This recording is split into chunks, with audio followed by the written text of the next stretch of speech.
Bonjour à vous tous ceux qui nous suivez de partout où vous êtes. C'est un réel plaisir pour moi de vous retrouver encore dans le cadre de cette émission à cœur ouverte dans votre chaîne préférée M-Cœur TV. Abonnez-vous massivement dans votre chaîne et vous ne serez jamais dessus. Alors malgré le Covid-19, nous continuons de travailler. Nous continuons de travailler tout en respectant les règles d'hygiène et de distanciation. Aujourd'hui vraiment, comme je vous avais promis, très chers amis internautes, que je vais recevoir pour vous quelqu'un de votre choix. Vous l'avez choisi, vous m'avez appelé pour dire que nous avons besoin de lui et il s'agit bel et bien de l'évangéliste Elonga. C'est avec lui que nous allons parler de quelques réalités des églises chrétiennes ici au Congo, du confinement et des divers à qui je dis comme ça. Bonjour évangéliste. Bonjour maman. Évangéliste, bonne santé, bonne vie, et ça malamu? Non, sinon ça va. On a l'équipe à Kimia. Nous avons aussi l'angolou, à part malaria au Congo. On a typhoïde, mais sinon ça va, ça évolue. On a Covid. Non, Covid. Covid, t'es nandel. Depuis qu'il y a eu qui sango. Que Covid, il y a pandémie, il a frappé le monde. Mais dans mon pays, je n'ai jamais vu une seule personne qui souffre d'un coronavirus. Mais il semble-t-il que Bazali. Ah bon? Ouais, parce que maintenant, mon unité, je peux parler des choses que je vis. Et non de ce que j'ai entendu sans pourtant voir. Donc, on risque d'un abélement de preuve. Ah, vraiment, vous comprenez que nous sommes là avec l'évangéliste Elonga. Tozo Solana est d'abord de sa carrière, de son parcours, de là où il vient. Évangéliste Elonga. Tomoni on a combo ya Elonga. Olonga nini? Pe ou soit tes combo ba parents ba boté là vraiment réellement? Les combo ba parents ba pesa kingai. Je pense que le sens est moins compliqué. Le sens est moins compliqué et Dieu a fait grâce que naissance wana et les kinabotami. Les parents ont vite compris que les garçons c'est un vainqueur. Alors pour nous valoriser langue na biso ba pesa na combo ya monoko na ngai Elonga. Elonga, en tout cas aux amolongi, nous continuons. Évangéliste atelingito yeba outa wapi obanda wapi obimandenge nini ezala ndenge po niveau sagesse oyozana ngona mambo bimisaka tellement que zara kilo tingito yeba ezara na ndeni poko mana niveau otanga ngona classe ou bien au sala cours pastoral ou bien ezara dans du ciel. Je me réponds avant de répondre à la question sauf par votre permission. OK. Tu peux sa cher Saint-Esprit espace oyo tongi to sa communication à bon moy. Ah d'accord, merci. Par la prière. Par la prière, pas de problème. Éternel Dieu, nous te bénissons parce que tu es bon. Père éternel, à travers Jésus-Christ, notre Maître, notre Sauveur personnel, nous vous invitons, cher Saint-Esprit, de descendre dans ces lieux pour nous aider de façon que cette communication, Père éternel, grand Dieu, ezala à faveur yaba oba koyoka yango kolo yesupe ya biso bato zali kobimisa. Kolobo moto disparaître mais l'intelligence, la spiritualité ndé bana ko dominer sur l'intelligence et paix sabon moi là où il y avait pas la vie Père éternel grand Dieu. Tout ce que nous allons parler dans ce lieu Yoshua Machia permet à ce que Père eux qui ko restaurer union ceci bandaki ko beba dans le nom puissant de Jésus-Christ. Bisika to netie pesa meli biso conformément à ta parole. Oza yote mosika na biso dans le nom de Jésus, nous avons su prier. Amen. Amen. S'il faut parler de ma sagesse, ce qui te l'obito zonga na makomi, la crainte de l'Éternel, c'est le commencement de la sagesse.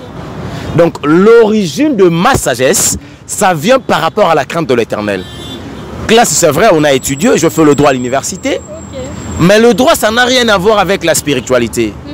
Le droit nous aide à voir le principe et la doctrine juridique et comprendre le droit, les devoirs, l'obligation, ainsi que le principe na yango. La prérogative juridique, ça nous permet à que si le droit je dois avoir quand même de limitation à offenser les autres. Ceux qui n'ont offensé, n'ont pas boyé. Mais le droit, il est mon co, parmi ma source, il y a droit. Mon co, il y a source, il y a droit, il y a mon la Bible. Donc le droit était tiré aussi dans la Bible. Koïba, c'est un péché, n'est-ce pas? Donc, quelque part, il y a ce qu'on appelle la transgression d'une loi spirituelle, la loi de Dieu. Or, la transgression d'une loi physique, némoni l'état n'a pas lobby, droit naturel et lobby soko ibi, et zamabe, c'est le sumo. Mais oh, il y a biso loko, il y a biso habité, pour na kangaka ndeko, pour na opexé ko iba na bombi quelque part pendant tam sous 3 mois. Donc, à yeka na kata ma commune en Zambé, à mettre maintenant oh, il y a les loi. Donc, c'est un peu ça. Mais origine de ma sagesse, En tout cas, la crainte de l'Éternel. Est-ce que c'est facile pour nous craindre Nzambe? Est-ce que Erobotami okoli directement au yebi Nzambe pour bandi ko banga et ils en histoire moko ou ta quelque part pour les téléspectateurs na biso ba na besoin ba ba frère elonga pas mingi ba yebi yo pété ba na besoin ba yeba yo ou et banda ndenge ezala non ndenge expliquer ba on ba comprendre. J'ai été né dans une famille de beaucoup des enfants. Avec le temps, Dieu a fait grâce. Bandi Kokola, Bomwana et puis la jeunesse. Nabota mi la famille à polygamie. Donc, origine de Jézabianté. Jézabianté. Parce que avantage Nzambe Zalanini. Bisiko ezara potopoto, ezabiske era obimisa moko, abimiso tamusu David. Arobimiso miso Joseph. Arobimiso Moïse. Ozomona. Donc dans chacune des familles, ezaka na bato Nzambe yaka tomboli moko abimisie. Mais on peut être tous bénis, mais moutouma randa zalaka élevé. Alors, après avoir infiltré le monde des ténèbres, dans quel sens? Quand je perdis ma maman n'a pas koufa, abanda kotanga komba mutuna munoko. Muto zo bomai. Il y avait des prophètes qui circulaient. Pasteur, les apôtres venaient chez nous à la maison. Prière. Mais ensuite, il s'est fait que maman Koufi. Tant maman Koufi, non. C'est que Satan les Nzambe. Comment expliquer maman tangi comment mututi mutonga bomie? Et puis maman nabiso, pasteur baleka basale le roté. D'où je dois venger la mort de ma maman. OK. Tant on a remis qu'on a vengé, je faisais le théâtre à l'époque. Vers 2003. Il s'est fait que je me retrouve dans Nzonzing Moroboy avec les artistes et comédiens. On essaie un peu de jouer. Ouais, maman, c'est au Kundaï, à Koufa et Leki.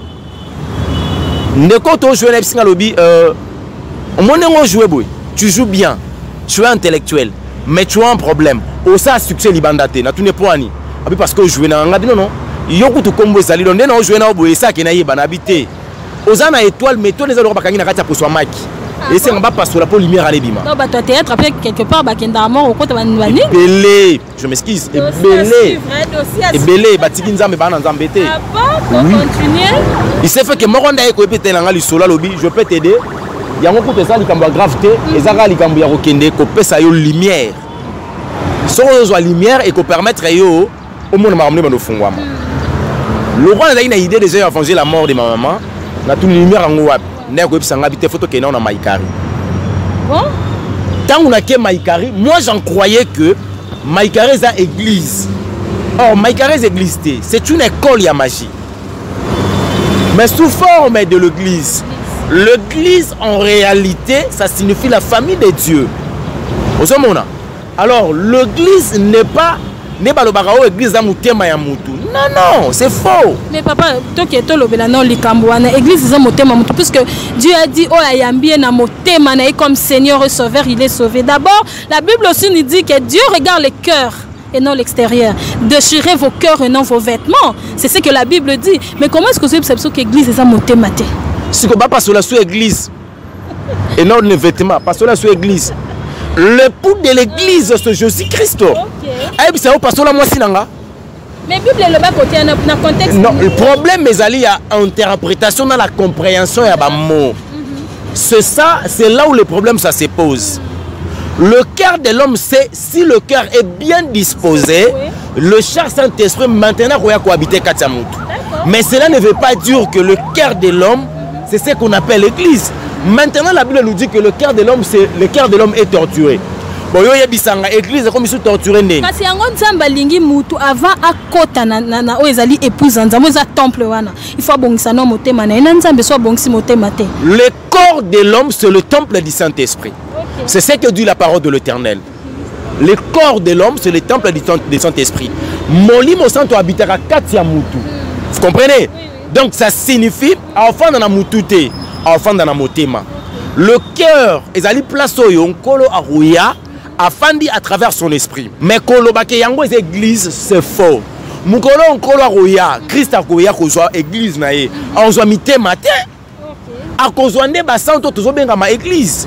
Il a dit à Pierre, je te dis que tu es Pierre. sur cette roque je bâtirai mon église, afin que la porte de ce jour des morts ne provienne pas contre elle.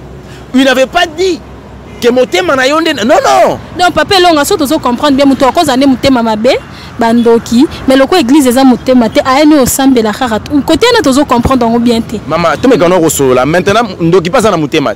C'est que pas en église. Au motema ne pesali. So wana peka église malandoki. Non, non. Ah bon? So bongisi motema lingi lo bate ko comme église. OK. Ba komaka église l'un des églises ya Nzambe kaka une seule condition. D'accepter Christ comme Seigneur et Sauveur. Pourquoi accepter what? Motema ezali lieu approprié pour permettre l'Esprit Saint à kofanda. Mais comme ça motema ya mutu église, mutu musu ba boya pe kokutana baninga na ensemble. Habite au ensemble la parce que motema na ngezi église. Non, c'est faux. C'est là où moi je suis. Mais église locale la ecclésia, les bâtiments. OK. Oh ba mo le lo ba ko bongisa mo ba ensemble. Bisika ba bazo kutana pour na kosa musala Nzambe ko solo makambo ya Nzambe. Voilà. Je disais quand je me suis retrouvé de l'autre côté, c'est là où tant on a yé na yaka na idée wana, mais makambo et me makinga ko za makambo ya art na ngai. Quand je prenais de lumière à tout moment, on a bien ngo joré. Na bandi ko soit lumière na komo soit lumière avec le temps bon. Na komo kango ko moi goût. Oye bozo pe na moi transport à bien. Tu es nouveau et tu paies les transports. Notre premier jour à Kendaka. Nous allons sur combien 1000 ou 2000 et quelques comme ça de transport. Mais nous avons là $75. Est-ce qu'ils n'ont qui met sous kilt? Non, qui m'a été pour n'habiter dans leur sous là. Bénéfice. Donc c'était comme ça. On y a qui par contre va pied dim. Au lieu de pied dim, mais on va payer dim. Bah kabeli et motivé. Prophète. OK. Il s'est fait que avec le temps, nous avons obligé il y a Rosala initié. Nous sommes objet sacré.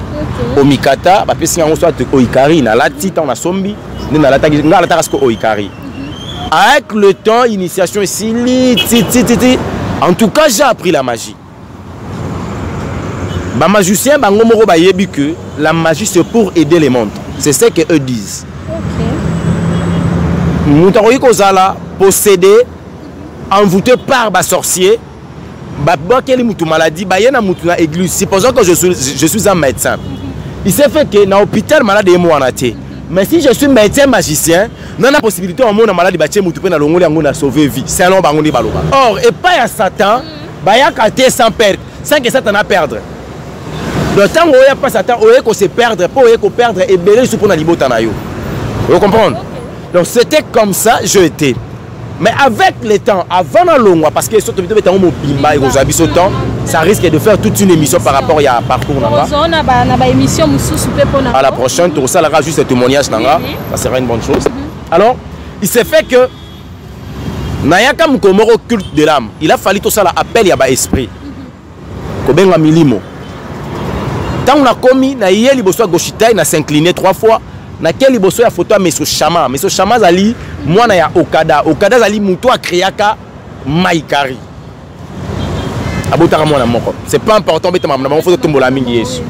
Il se fait que na s'incliner na kena bongisi na kena toilette pour na bongisa na moni toilette ya propre na zongi na fandi culte linge banda na komi pe kombo ya batonga na ibakufa na famille na quartier bazo na yebi komba kombo na bango parce que ils avaient esprit to robelela kati na nga nzemba frère José Ndite zobeta boisanga eloko mosusu na koyoka yo kasi ya koboisela ngai Yesu na koyoka te nzembo wana komi kobeta na fani no calme na lukina discipliner mon entendement ça tenait pas. Il s'est fait que na ebisa mimo tozalaki na wana André na ndobeka lo sommet je me sens pas bien je dois rentrer parce que tes oies j'aurais habité dans la lumière téléphone na zonga na zongi ndé na poko na ngwa yo betela ngali solo. Que bah, la démonstration d'un pasteur, il fallait que en vie tout consort. Pasteur et église église de réveil. De réveil en Congo. OK. Aux zones tout consort. C'est là on n'a pas pu. Nzambaza bolingo pasteur Azaki à l'époque Azaki Nzambe na habité lelo. On témoigner la mais t'inquiète ça ta combo na. Roland Dalo, il y a Philadelphie. Ah, ouais. Vraiment. OK. Donc il s'est fait que na mona soldat zo kengene na taille échangeur alimité. Et ça le jour où on a une décision, les soldats vont m'appeler au Kengelanga. Mais il n'y a pas comment faire.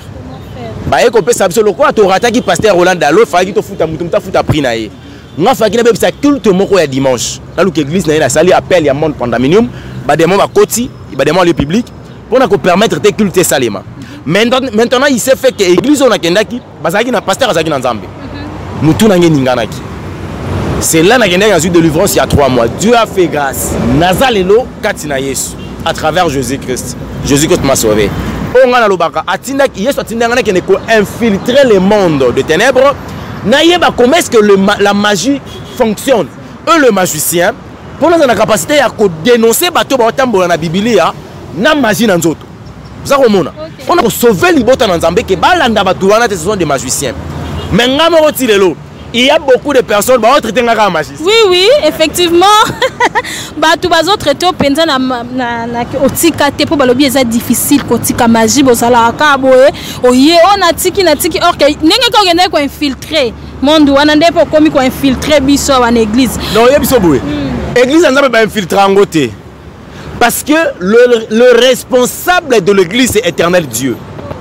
On a infiltrer nzambe. Ça na kuta kenda ko senga permission pour na via Job. Bon, qui suis-je? Non, on infiltre l'église en Zambété. On a infiltré l'église en Zambété. On a dénoncé ma faux. Non, on a faux, on a dénoncé parce que bango va ça musa ça na pona lokuma mettre na bango. Ngape na lukana kosa koto poto ça na lokuma mettre na biso. Mais ngana on dénoncer ça bango bobima. Bon lukate église beaucoup tika mbunde beta alléluia papa. Nzamba za wana. Nzamba za te pa bato ozomona minene musuba ko yakala ba poto. Non nzamba za kuna te. Évangéliste longa. Loko apet ozo lobela ba réalité de l'église déjà si to kotinango. Tomoni lelo oyo lobi kozaki magicien et puis obongoli motema. Biso siko ba o pet ozaki ba magicien te. Yesu abongoli sa. Biso ba o siko tozalaki te mais to bongo Yesu pa bongoli sa biso. To koyeba ndenge nini ke na za église o mon pasteur est un magicien ou bien na église o aza magicien te puisque tozo yeba te comme du melo na kati église. Pona yo koyebisa ba na nzambe nini. Et comment on peut détecter un magicien dans une église? La magie est vaste. Nous sommes la magie rouge, magie spectacle. Au monde a pasteur Azan a 7 démons à bagnaï. A salut prière a gagné sort au nom de Jésus. 7 démons va bimi ba koti ba kouei. Ba démons comme ko faire agiter bateau. Aïe wana papa yonani démons romoloba. Les gens croient que ça va démon oh bazali ko habiter kati mutu wana or ça va démon uta baga pasteur.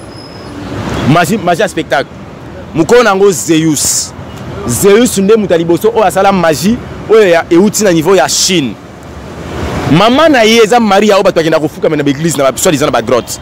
Oh, maman mère de Jésus te. Fo yebisa ngai elongi wana à l'époque Maria wana ya maman ya Jésus. Photo ezalaka. Donc c'est que tout le monde a marié Jésus peut tout le monde être là. Yes, on a mon aïe. Photo ça a quitté, caméra ça a quitté. Nous t'avons le langage Jésus maman. Nous on a vu Jésus que la lumière. Moi je vis Jésus étant lumière. OK. Je n'ai pas pire aux langage Jésus venez expliquer en gros. Il est inexplicable. Mais bango ba ko regarder même figure na ba grotte union sur un monde de logika amoro ya fiwana. Et ba prêtre ba yebise que je dis est vrai. Que maman toute personne qui fait l'idolâtrie, c'est une personne presque cupide. Il y en a là-bas au Koutanati. Il fait le Zélaï. Et bon, ça a bon le motem avant. Heureux que soit grâce au roi Moïbi. Mozan a récompense. Pour ça, il a une zambette. Au bon le motem avant Koufa. Aux Zika en salut. Mais récompense dans l'eau les athées. Mais le plus grand problème, c'est que Kosaka n'a la pambate. L'eau la peine à moi récompense. Ceux qui m'appellent ça, on peut s'appeler Mitouka na lola. On appelle moi Moutuka ya lola. Parce que récompense ses alliés. Alors, pour détecter, pasteur y a le kuta, to baza faux, nena lobaki, moussoir rosa na magie noire, moussoir rosa na magie rouge, magie jaune, magie blanche, moussoir rosa na cabale juif. Na on pèse à quelques signes. Son mon église na nos pasteurs na bino. Ate akate akanaye. Atanga combo ya Jésus Christ de Nazareth était souvent que ba. Ya soukara na Jésus. Pour ça, on a mis ce combo dans Jésus. Ah bon? Oui. Nani na ebagisa. Likamuke délivrance. Pasteur Osenga kama futa. Ose la monde kabbalistique, monde amai. Et tout le beno likama mafuta wana. Oui donc si tonini pour oui donc c'est biblique non? So quoi maladie appeler les anciens basambela pona yo en témoignant l'huile na mo mkioto yebi pe na Bible. Si ko tongo bi mafuta ya mbila to ya huile d'onction. Tango Jacques chapitre 5 et le marambo lobby. Si quelqu'un parmi vous est malade, appellera les anciens. Ba ko wen reyem. Elingelo bate que comme ma doctrine et comme ma vie. OK. Que s'il y a une personne qui est malade, il faut qu'à huile. Et bon on a l'église ezala qui conseille la huile chaque monde kabbalistique kindo kamai. Le pasteur yamoni si ko place na dénoncer ba yango. Le pasteur connaît que évangéliste selon ma bena yango abisa la vérité na biso. Mais évangéliste selon ma molo beza tellement intéressant pour biso sokenda l'église to mona rappelle to sale la de fois pratique wana. Système wana o mbisi et le robot Bible et lobby vous ferez des œuvres plus que moi. Ce que tant bon ba sala marambo wana ba huile wana moni te que tozo landa kaka et le Bible et lobby yo. Ngai na initiation ba bungisanga na kata Bible. OK. Tant que tu déchiffrer ba chiffre ba bisinga chiffre 3 c'est l'accomplissement. Bazo singa na Bible. Ba bisinga qu'est-ce que Jésus avait dit. Jésus avait dit en ça 3 jours mais là c'est ko ça m'a été ko kisamaki. Soso a yamba misa to au rwanga na 3 fois yambo soso ale ko kisamaki te ko kisamaki. C'est la Trinité de Dieu, l'homme est composé de corps, âme, esprit. Alors, au Canada quand on a fait la prière 3 fois, il connaît la raison. Moi la pasteur Moussa ça m'a dit ça la 3 jours. Ayebi que genre chiffre 3. Quand je vois quand je voyais toutes ces choses là, en regardant que on peut prendre ma référence biblique, j'avais cru que on va tout passer dans les fautes. Non, il y a des choses que ça dans tanga makomi. OK. Christ a outi na 40 jours 41 nuits, nazo ya na réponse. Kobima ya maître na biso Jésus Christ de Nazareth a coûté na Lucifer. Lucifer a yebisi si réellement si tu es le fils de Dieu, zwa libango bongo langolipa. Christ a dit que kondoro ya baba. Alors il est écrit. Alors c'est na makomi. Tant ba komi ko avancer na conversation, ça t'a comprendre que muto komi ko gagner nga po il est écrit.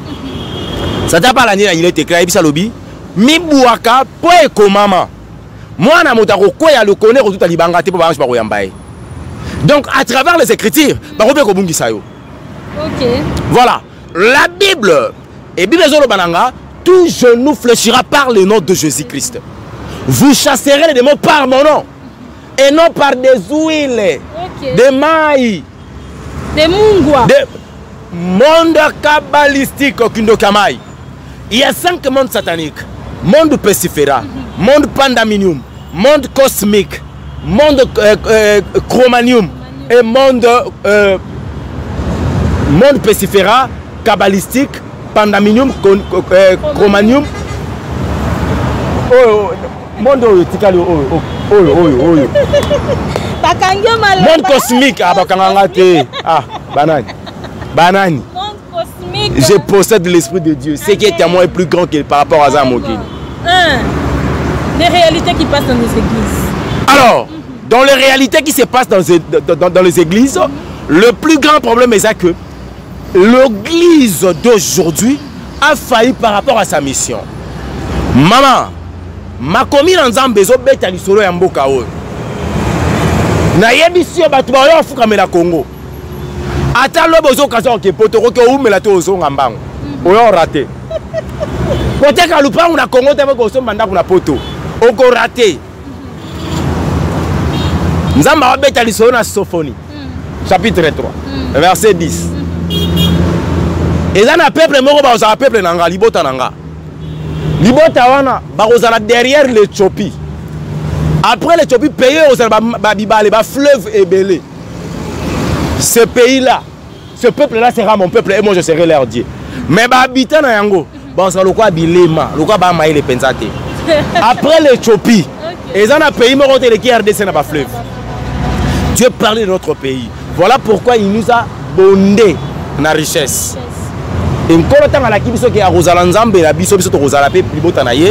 C'est à nous maintenant de propager ce qu'on appelle l'évangile pire. Pasteur, ce qu'on sait la maille, à tout moment, je veux prier pour ça. Simba maille, on sait le monde kabbalistique qui nous gagne. À travers la sirène des eaux, bango ba ma casse na kati mari na femme de nuit. Ce qu'on a ba église ba pasteur wana. Majorité ba ka okuta ba sœur et ba femme de nuit, pardon ba homme de nuit. Non, il y a un mari de nuit, un homme nocturne, et ça à cause, il y a maître, soit la personne qui gère l'église.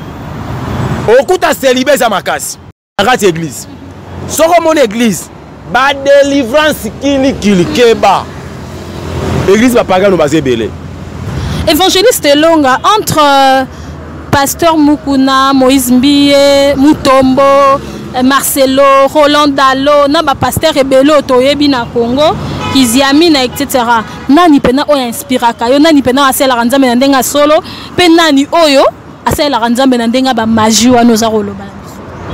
Nandima Jésus Christ, motenge nga évangéliste Roger Bakatin. Ah, donc yo za mutu Roger Baka? Mutu nzambe, mutu Roger Baka. Donc yenda inspiraka do ba complot no bosel ba pasteur entre Roger Baka na yo sege na mukoni. Tiens, tous un ministère moko na évangéliste Roger Baka. Ah, évangéliste nga évangéliste. Tous un ministère moko. Mais yaza la vrai pe na moni oko azo tuka ba serviteur de Dieu mingba. Ngola ko tuka. Ephésiens chapitre 5. Na gome kotanga. Tanga papa. O comprendre musa to salaka. Boyege mabe. O bino bozo za ba loin de Dieu, bozo tuka bango. Yo benga loin de Dieu ouais. Le bine jugé point. Aza loin bo benge ouais. Ba prophète abato. Aza prophète. Bo benga ba prophète ité. Ba prophète benga ba prophète. Nous avons des pastas, bo benge pasta. Ne ba bisaki bino. Matin na bango ça le quoi musique. La musique est composée de la mélodie, le texte et l'esprit qui accompagne la musique. Maintenant, Moutou Abet la musique profonde. Derrière cette musique-là, il y a ce qu'on appelle l'esprit à séduction. On s'attendre à la bénédiction. Au quotidien, à monde sans le savoir. Némon ba pasteur Wanat. A memelio ma commune en Zambé na Simanango a Yelio Gege. Ok. Quand on a Ephésiens le bimini. Ephésiens chapitre 5. Nabandimba moro na 9. Té na banana 10. Examinez ce qui est agréable au Seigneur Jésus. Et ne prenez point part aux œuvres infructueuses de ténèbres, mais plutôt condamnez-les. Bible c'est surtout condamné par œuvre. Ya mabé. Parce que sommes dans ça mabé. To condamné par œuvre na té pour azaou hein. Quand la Bible le ne jugez point. Nani. Afin que vous ne soyez pas jugés. Bon to juger mutu. Les actes. Nous condamnons. Comment est-ce que je peux condamner une personne? J'ai condamné des actes Yamabé, actes moko infructueux. Oui, ça lui qu'on détruire et combo et puis église de Dieu. L'évangéliste Roger Baka n'a jamais condamné une personne. Il condamne des actes. Oh bah tu as posé ça Yamabé. Et puis ensuite, on s'est en abattu. Ne kozonga na nzambe bongo na la repentance. C'est simple. Je ne suis pas le défenseur évangéliste Roger Baka. Je dis, c'est Jésus-Christ qui est mon maître. Il y a un Ndimilaka, il y a un Landaka. Le reste c'est un problème nangate. Bandeko tangi na senga kabazonga na nzambe. Donc Moïse Mbi aza nzambe te. Vous connaissez bokoye banzete na nzete na mbuma nango. Bambuma banzete ane produire. Iyo koti na mwana mwasa kena église na bango. O bango ba gérer. Mais net singa maté ane inspirant nga makasi. OK, li felo. Vraiment? Matthieu chapitre 24. OK. Soto ratango ça peut bien te ser. Matthieu 24 1. Et ça a bien été. OK. Bon comprendre que bateau ba batouté. Na bandika na 4 tina 5. Poto qui ne sont laïté. Je natangi na kombo na Jésus Christ. Jésus leur répondit: prenez garde que personne ne vous séduise. Car plusieurs viendront sur mon nom disant c'est moi qui suis le Christ. Et ils séduiront beaucoup de gens. OK. Bakoya ebele ndenge lelo baye.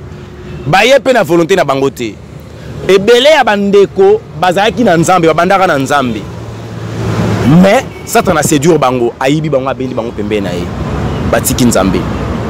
Ebele babandaka na nzambe mama, ils aventure te.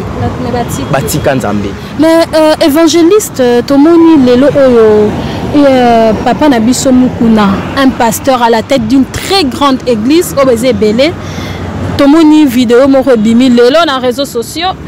Pour na yo papa orolobani ni lelo kwa. C'est là qui on deni tongo mona gelo wana muto azo ko encadrer ba to belé lelo ko inelo moko bongo.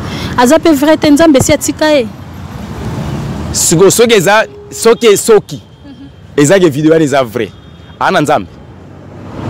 Soki ke vidéo wana eza vrai. À combien de niveau on est? Mais exemple la Bible, tout le monde mutu moko na rombo à David. Dieu l'a appelé l'homme selon mon cœur, c'est ça non? David Nzambe malgré bomaki, malgré bimaki na moi sa soda na ya bomier, mais Dieu l'a appelé l'homme selon mon cœur. Tant monsieur Zara alors la chair est faible mais l'esprit est bien disposé. Ba koki pour quoi ya po ba bato. Iyo esprit à la faible kana ba ser. Esprit est faible kana ba ser. Iyo lisu muso sala ate kolongola ba ser bilamba. Kaka place au esprit nous ezalaka faible. Péché na yo ya makasi ka yango wana. Te maman. David à l'époque était simple serviteur de l'Éternel. Parce que David ne connaissait pas Jésus. Mais nous aujourd'hui, nous sommes des enfants de Dieu et nous sommes des serviteurs de Dieu à travers Jésus-Christ. Au monde on a une entreprise ya Nzambe. Na moi Nzambe, Nzambe a une entreprise. Asinga moi na engagé dans la entreprise na a double bénéfice. David est-ce que moi Nzambe est? OK. Pour devenir un enfant de Dieu, il faut croire en Jésus-Christ. À cette époque, Dieu cherchait seulement une seule personne. Dans Nzamba Boï Saoul a vu David.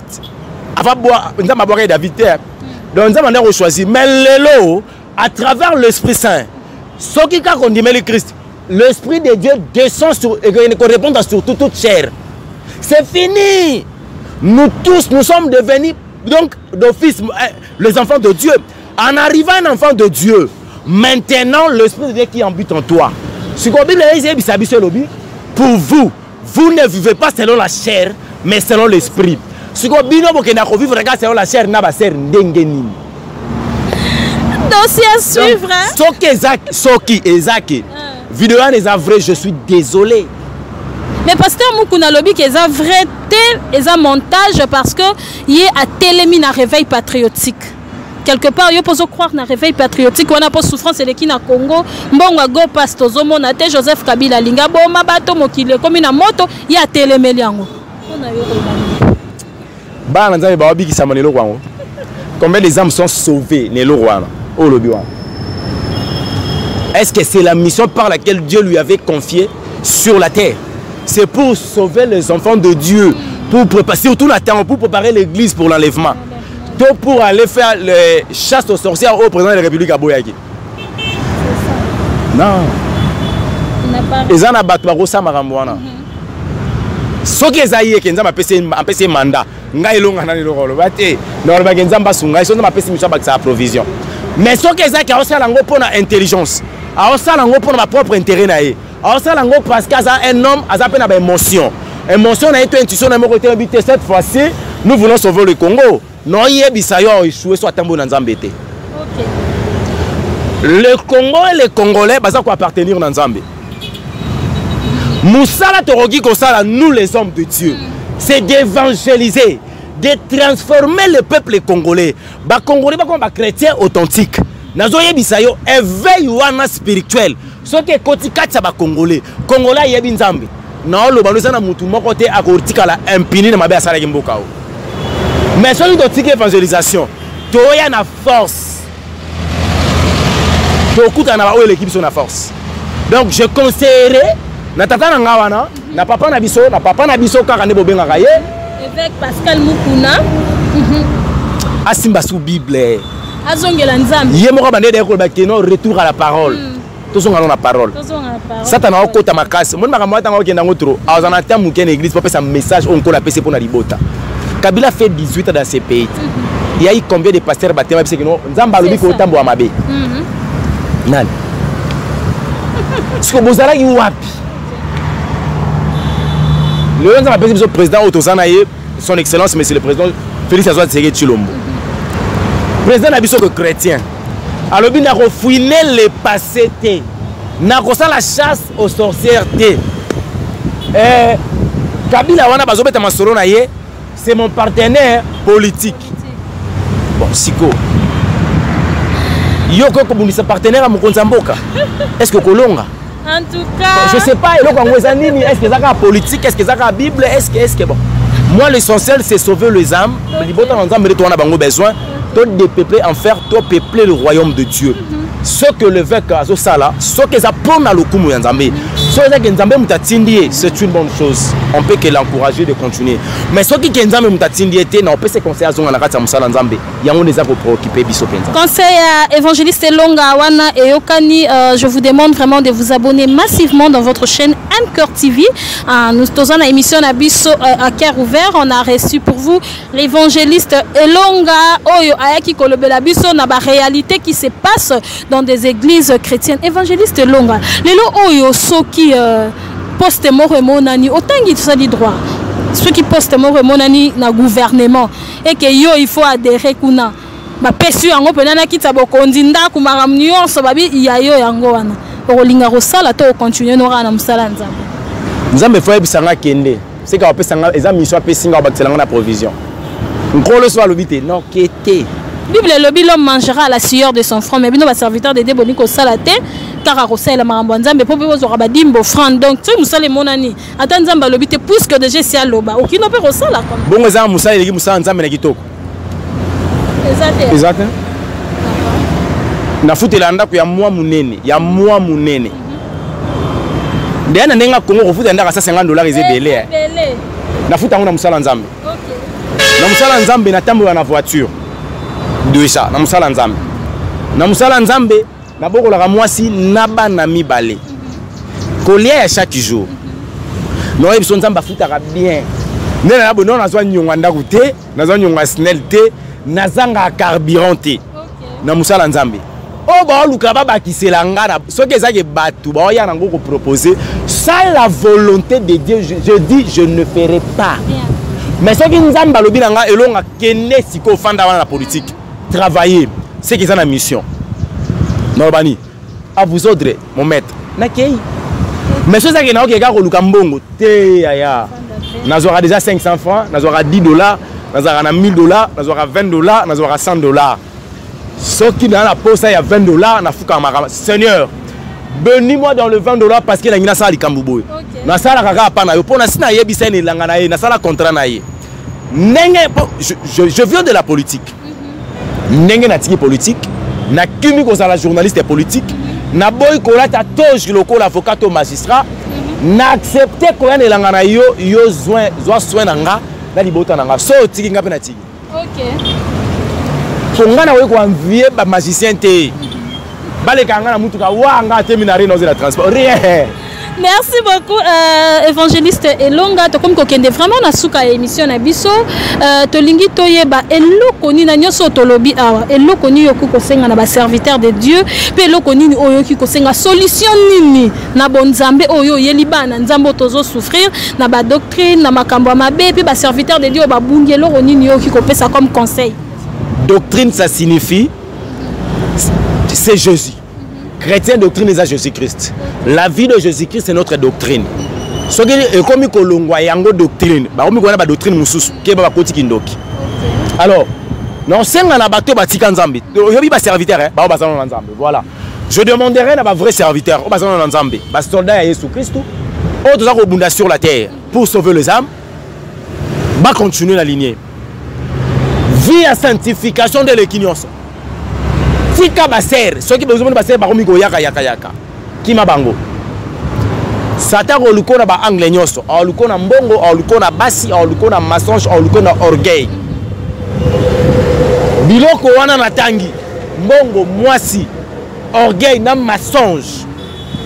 Ceux qui serviteurs de l'Éternel alongi yango.